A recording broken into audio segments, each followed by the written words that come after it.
హర హర మహాదేవ శంభో శంకర. హిందూ బంధువులందరికీ కూడా మాస శివరాత్రి శుభాకాంక్షలు తెలియజేసుకుంటూ, ప్రతి నెల మనం చేసేటువంటి స్వయంభూ శ్రీ పుష్పాచలేశ్వర స్వామి వారికి అంగరంగ వైభవంగా మాస శివరాత్రి సంబరాలన్నీ జరుపుతుంటాం. అయితే అందులో భాగంగా ఈరోజు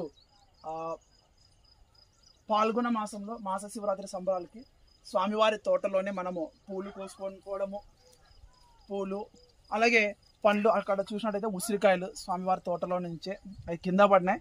సో చెట్టుకున్నటువంటి మనము కోసుకోవడం జరిగింది. పూలు కూడా మనం తీసుకెళ్తున్నాం. అలాగే అరటిగెల్లలు కూడా చూడండి, ప్రతి ఒక్క చెట్టు కూడా అరటిగెల్ల వేస్తూ వచ్చింది. ఒకప్పుడు మనము చిన్నగా స్టార్ట్ చేసినటువంటి తోటనే ఈరోజు మనకు స్వామివారికి మనందరం చెప్తూనే ఉంటాం. చాలామంది బయట మన ముస్లిమ్స్ దగ్గర కొనకూడదు, సో స్వామివారికి మనమే తోట ఉండాలి, గోకులం ఉండాలి అనేది. సో అందుకే మనము ఈ గోకుల పనులు కూడా మనం ప్రారంభించాము. దగ్గర దగ్గర 10 రోజులు అయిపోయినాయి. ఈ భూమి లెవెల్కి అనేటువంటిది గునాది కూడా రావడం జరిగింది.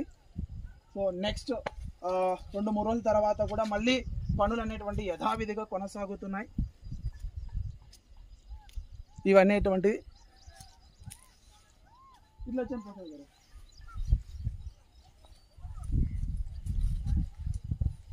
సో ఇవన్నీ కూడా మనము స్వామివారి కొరకు భక్తి శ్రద్ధలతో చేస్తున్నటువంటి మహా కార్యక్రమం. ఈ అవకాశము కూడా మీకు కూడా కలగజేస్తున్నాం. స్వచ్ఛందమైనటువంటి చూడండి, స్వామివారికి నైవేద్యం పెడితే ఎంత ఆనందంగా ఉంటుంది. ఇప్పుడు మన కొన్నటే కాకోకుండా మన తోటలో పండినటువంటివి స్వామివారికి, ఇవన్నీ కూడా అందరం కలిసి మీ తరపున మేము చేస్తున్నటువంటి ఈ కార్యక్రమము.